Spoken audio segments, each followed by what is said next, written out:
Police Minister eNCA returned to Riverlea today to assess progress in the fight against zamazamas in the area. eNCA told the community there that apart from dealing with illegal miners, the kingpins are also in police crosshairs. He says authorities have already arrested what he calls about 89 masterminds. Pule Jones has been monitoring the situation in Riverlea over the last few days, but he's back in studio here now to give us the very latest. Pule, thank you so much for rushing back to the office for this conversation. Now, what did the minister have to say to the community this time?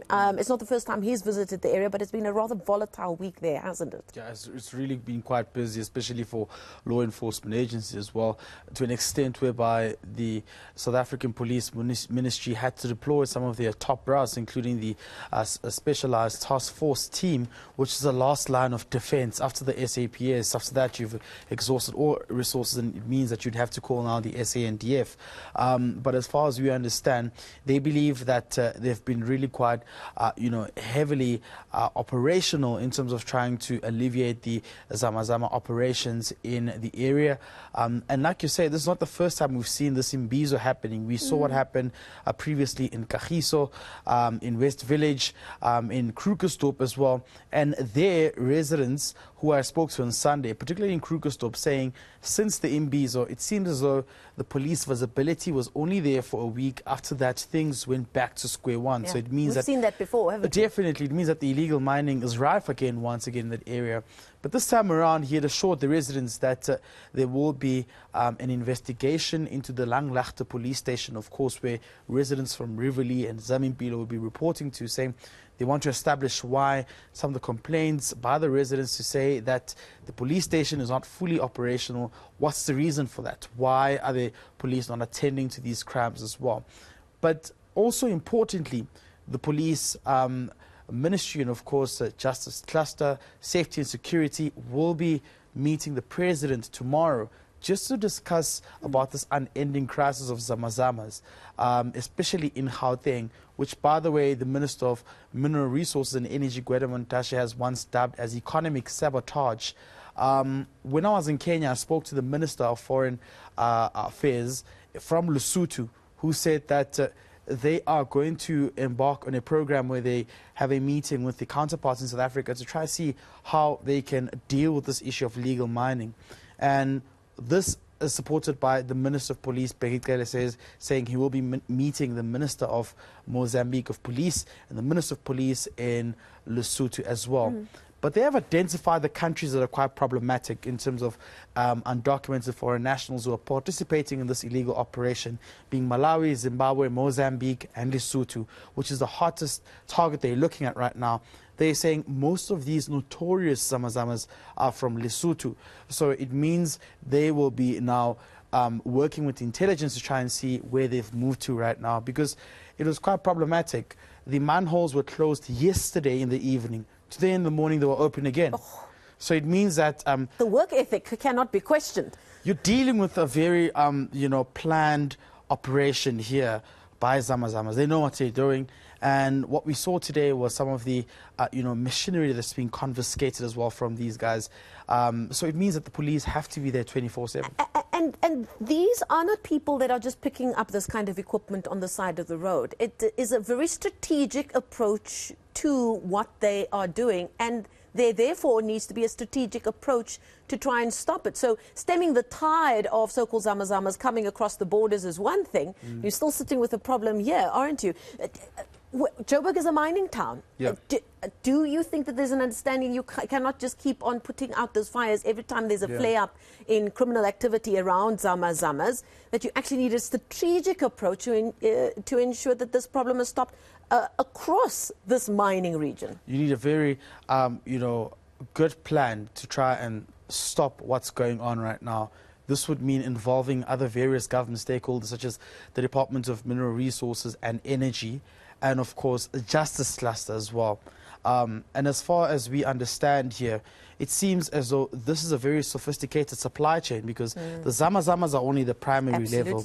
Then you have the middle secondary level, which are the kingpins who are then extracting, or rather getting these resources from the Zamazamas. Could be gold, could be diamond, and selling it outside the country as well to the third layer of the buyers as well. So once the police can try and, close off from the primary level, which is the Zamazamas, the mining area, guard it fully, it would lead them in a step in the right direction to actually trying to resolve this issue here. And there are obviously also far bigger and higher placed players who are making an obscene amount of money off this. Yeah, definitely. I mean, the police are not ruling out that option as well. They're not ruling out the possibilities of really high-profile people being involved in this, this operation that they're benefiting from as well. But the truth of the matter is that it has a serious bearing on the economy of the country. But most importantly as well, when I was listening to the residents, they were saying that some of the owners who used to actually use the mines, or who have neglected the mines, who are not using the mines anymore, have to account as well. They have to be held liable for what we're seeing, because this is where these Zamazamas are operating. But I want you to take a listen to what Riverlea had to say earlier on about dealing with Zamazamas and using every measure to try and resolve this issue. 3 months or 4 months ago, we arrested in Carltonville, we arrested 6 of these guys. Who are the middle guys? They are living in houses where you look the house outside, seems to be an ordinary house. Until you get inside, every furniture is import, are Italian maple. It's something top that you have never had, you have never seen before.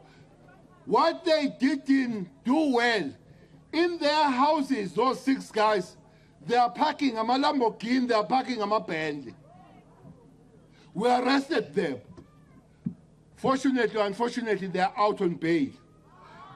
But that kind of people who are shifting the gold out and the diamond, we have arrested 89 of them.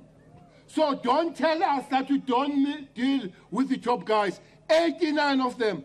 Those that we have found them shifting is bars of gold, and all those at the value of 5 million each. Pule, what are we hearing from the community in terms of what they're expecting over the coming days? It has been rather heated there this week. I think what's shocking is that the community members are saying they will take up arms if the police do not, keep up to their promises. I mean, it's not the first time we hear these promises from the police officials to say a task team will be established, there will be a mobile police station in the area, there will be more hands-on from law enforcement agencies to deal with this kind of matter. Residents want permanent, affirmative, plans that will ensure that there's an end to this Zamazama operation, in their communities. And what I heard today was really quite shocking. I think residents are quite frustrated, they're angry, and they're tired of listening to empty promises that do not yield any results. Okay, Pule Jones there reporting to us about the latest in the ongoing issue with Zamazamas in Riverlea here in Johannesburg.